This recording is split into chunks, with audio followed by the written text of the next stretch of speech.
नमस्कार मित्रांनो, नर्सिंग एक ईश्वर सेवा. मी आरोग्यदूत चॅनलमध्ये मी अक्षय तुम्हा सर्वांचं मनापासून स्वागत करते. मित्रांनो, तुम्ही जर माझ्या चॅनलवर नवीन आले असाल तर चॅनलला सबस्क्राईब करा, व्हिडिओला लाईक करा आणि शेअर करायला विसरू नका.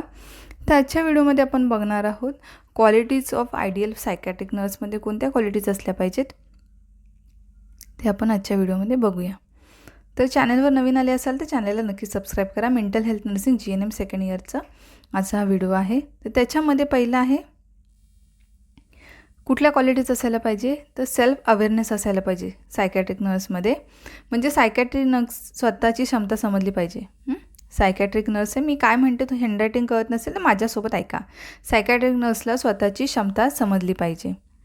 सायकॅट्रिक नर्सला स्वतःच्या भावना समजल्या पाहिजेत. तिला स्वतःच्या अंगी असलेल्या गुणांची जाणीव असायला पाहिजे. स्वतःची पात्रता योग्यता ओळखावी तिने.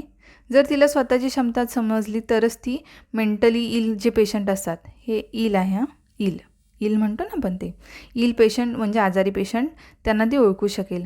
त्यामुळे ती सेल्फ अवेअरनेस असली पाहिजे. पहिला मुद्दा आहे ती सेल्फ अवेअरनेस असली पाहिजे त्याच्यामध्ये. ठीक आहे, सेल्फ अवेअरनेसमध्ये. आता आपण बघूया दुसरा मुद्दा आहे सेल्फ एक्सेप्टन्स. सेल्फ एक्सेप्टन्स म्हणजे काय असायला पाहिजे, तर त्याच्यामध्ये ती स्वतः जशी आहे तशी तिला ॲक्सेप्ट केले पाहिजे.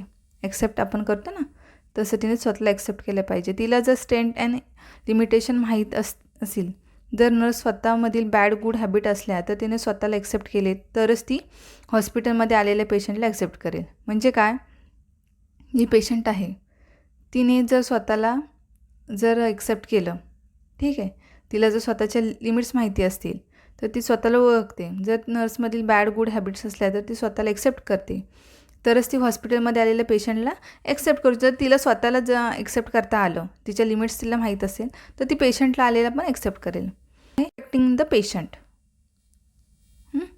तर पेशंट हा आहे तसा स्वीकार करणे व त्याच्याबद्दल जजमेंट करायची नाही. पेशंट जो आहे, रुग्ण जो येतो, त्याला काय करायचं आहे, तर परिचारिका आहे परिचारिकेने आहे तसं पेशंटला स्वीकार करायचं व त्याच्याबद्दल जजमेंट करायचं नाही आहे.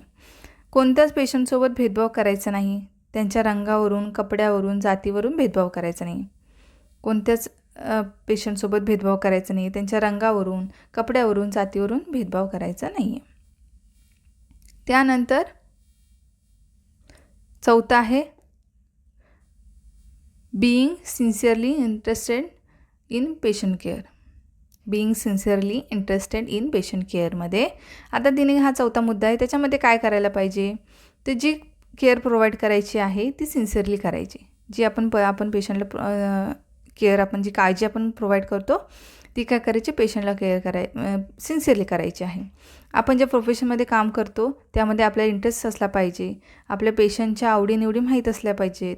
आपण केअर प्रोव्हाइड करताना पूर्ण मनाने इंटरेस्ट देऊन काम केले पाहिजे. जे आपण काळजी किंवा केअर देणार आहे ते सिन्सिअरली असायला पाहिजे आपल्या कामामध्ये. आपलं ते आवडतं प्रोफेशन असलं पाहिजे तरच आपण. ओन्ली नर्स ज्या आहेत त्यांनी फक्त अर्न करतो आहे मनी म्हणून काम करायचं नाही आहे. तो फक्त सिन्सिअरली काम करायला पाहिजे, इंटरेस्ट देऊन काम करायला पाहिजे.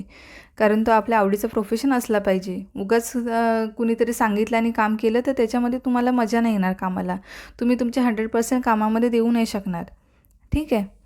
त्यानंतर आहे बीइंग अवेलेबल.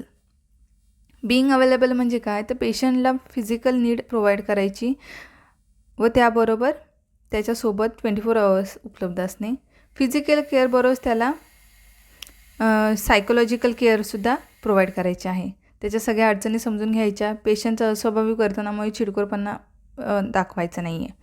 तर काय करायचं, पेशंटला फिजिकल नीड असतात त्या प्रोव्हाइड करायच्या असतात. त्यांच्यासोबत असायला पाहिजे आपण.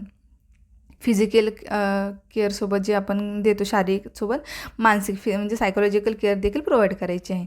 त्याच्या सगळ्या अडचणी समजून घ्यायच्या आहेत. पेशंटने जर अस्वाभाविक वर्तन दाखवलं, कारण ते मानसिक इल असतात, ठीक आहे, मानसिकरित्या आजारी पेशंट असतात, तर त्यांच्या अस्वाभाविक वर्तनामुळे चिडखोरपणा आपण दाखवायचा नाही आहे. त्याच्यानंतर एम्पॅथिंग विथ द पेशंट. एम्पॅथी दाखवायची पेशंटला. तर पेशंटच्या भावना आहेत त्या जाणून घ्यायच्या आहेत. समोरचा व्यक्ती पाहून त्याची स्थिती ओळखता येते.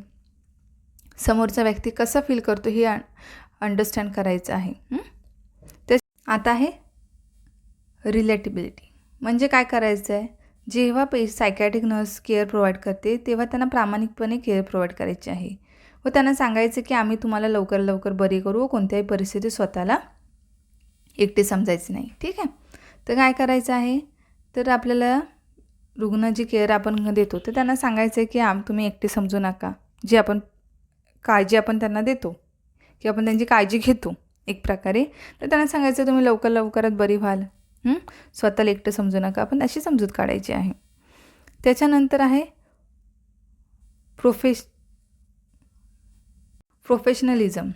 म्हणजे काय असायला पाहिजे प्रोफेशनलिझम म्हणजे, तर जी सायकॅट्रिक नर्स आहे तिने आपला स्किल डेव्हलप करणे, पेशंटला गुड केअर प्रोव्हाइड करणे, TPR मेंटेन करणे, आपल्या प्रोफेशनबद्दल प्राऊड जे फील आहे ते झालं पाहिजे.